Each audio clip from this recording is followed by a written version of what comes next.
Welcome to Digital Bestiary, the channel with the most interesting lore from various video games. In this video, we're going to be covering the Halo franchise, specifically the species known as brutes. We'll talk about their history and some of the extremely dark events that led to their rapid rise to power within the Covenant. The Jiralhanae, or brutes as humans call them, lived on the tropical planet doisac. This harsh planet was covered in mostly rainforests and molten rocky mountainscapes with a fair amount of active volcanoes. There were also quite a few deserts and a couple seas of water as well. But despite this harsh, rugged environment, the brutes loved their homeworld.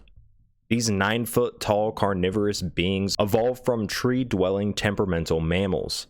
Humans often refer to them as apes since their appearance resembles that of a large primate. Brutes in their early stages of society could easily be looked at and written off as a savage race, mostly due to their behavior and nature. In fact, they were given the Latin name Servus Ferox by the Forerunners, which means wild slave.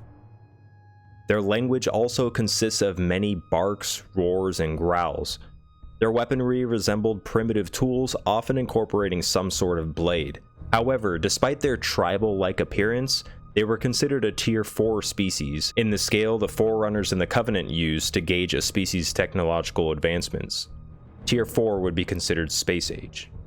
The brutes' warlike nature, however, got in the way of further development as conflict broke out among their master packs. The brute society is structured into multiple packs, but there were two main master packs that most of these fell into: the Rotol and the Veloth.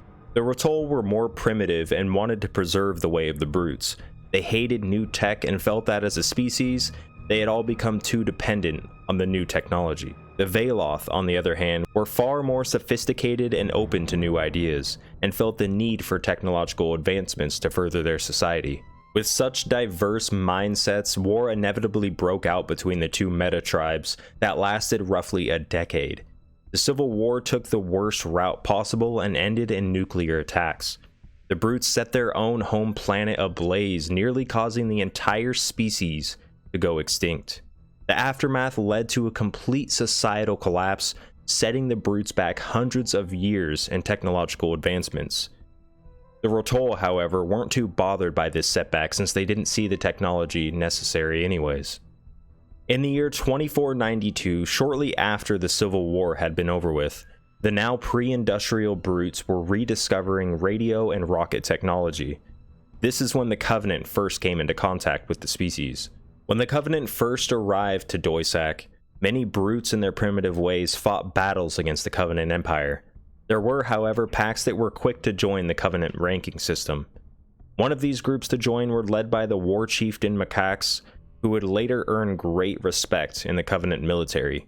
The brutes that put up a fight, however, were quickly wiped out, as they were outnumbered and far behind the Covenant technology. They didn't stand a chance. The brutes that joined the Covenant smoothly transitioned into their ranks as mostly heavy infantry and shock troopers. The brutes had long been in search of the meaning behind their existence, which made it easier for them to adopt the Covenant religion that involved worshipping the Forerunners. The transition of brutes into the Covenant wasn't quite as smooth as it may have started. Some of the Sangeli or elites were a little cautious of the brutes. A group of elites went in front of the High Council to voice these concerns. They claimed that the brute pack mentality would cause conflict within the Covenant, as the brutes were used to aggressively fighting their way to the top of any hierarchy system. The elites proposed to the prophets that brutes showing any sign of peaceful urges would be praised for their actions repeatedly. The High Council saw where the elites were coming from and put restrictions on the technology that the brutes were allowed to access. This didn't quite keep the peace, as there were still plenty of conflict between these elites and brutes, and in fact, brutes showed disdain towards all species in the Covenant except their leaders, the Sanshum, or prophets. The brutes fought many battles in the Human Covenant War, taking commands from elites as subordinates to them. The elites looked down upon the brutes, and their views on how to deal with human conflict never aligned. But nonetheless, they performed their duties in their ranks very well, and actually they were naturals in the battlefield. And specifically Tartarus, a brute who fought in the first battle of the war, caught the eye of the High Prophet of Truth. The High Prophet had the most power of the three prophets who led the Covenant. Tartarus had always been a highly skilled brute, and at a young age on their home planet Doisac, took control of the entire Ratal Master Pack. Over time, the High Prophet, who grew tired of the conflict between elites and brutes, decided in the last few years of the war he wanted to prepare Tartarus to become the new authority for the Covenant military. The Prophet of Truth spoke with other prophets, and in the last few months of the war, they decided the brute's ferocity and unquestionable obedience earned them a promotion to the top of the military ranking system. This place had been occupied by the elites ever since the Covenant began, so this was a pretty big deal. Shipmasters and other high-ranking elites were all replaced with brutes. Truth, who now needed more brutes at his disposal, pardoned all brute prisoners in the Covenant, framing it as a celebration of the species' newly elevated status. This was a time of a huge uncertainty within the Covenant. To ease the elite's mind, the Prophet of Truth would tell them this decision was based on a few of their previous failures, including failing to stop the assassination of the Prophet of Regret, which, spoiler alert, was secretly arranged by the Prophet of Truth. Really, these were all just excuses to push the brutes up into their higher position. The decision still didn't go very well with many of the elites. In fact, right away there were elites in the High Council that threatened to resign their position in disagreement. As a species, the elites felt humiliated and insulted to see such a quick demotion in status. The Prophet of Truth, being a master of schemes, had been making plans with Tartarus in the shadows for decades. Truth didn't want another moderate prophet to be elected to take the place of the Prophet of Regret, and he knew this would happen if elites were still in the council. So, Truth handled this in the best way he knew how. On November 3rd, 2552, the Prophet of Truth ordered all elites who were members of the council to meet in the control room on the Halo 5 installation to prepare for the Great Journey, which in a nutshell is the Covenant's ultimate goal. However, after the elites gathered into the control room, Brute Captain Melkus arrived with multiple heavily armed guards.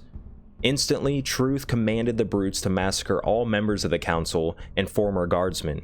Every elite in the room was slaughtered and then smashed to pieces with gravity hammers, except one who managed to survive the deadly fall and escape. At this same moment, in a facility known as the Library on Halo Installation 5, Brute Chieftain Tartarus and his guards attempted to kill the elite arbiter Thel Vadam by throwing him into a massive pit, but not before retrieving the index from him as directed by the Prophet of Truth. They assumed they were successful tumbling the Arbiter down the pit, but it would be later known that the Arbiter would survive. These acts would be known as the start of the Great Schism, or the Civil War within the Covenant. The Prophet of Truth told the brutes to kill all elites on sight as they were revolting against the Covenant in their decision to promote the brutes. However, footage and word quickly spread among the elites, revealing the truth of them being slaughtered and forced out of the Covenant. Not long after this all started, the Prophet of Truth made his next move by commanding Tartarus to use the index to activate the Halo Installation 5. However, the Arbiter, commanding the elites who were now in a temporary alliance with the humans, managed to take out Tartarus before he could do so. After the Human Covenant War, the brutes began splintering into various factions, but we'll save that for another video. I hope you guys enjoyed the story of how the savage brutes quickly gained so much power in the galaxy. If you did, consider leaving a like on the video and subscribing so you're notified when I upload more. I will catch you guys in the next one, and as always, good luck and have fun.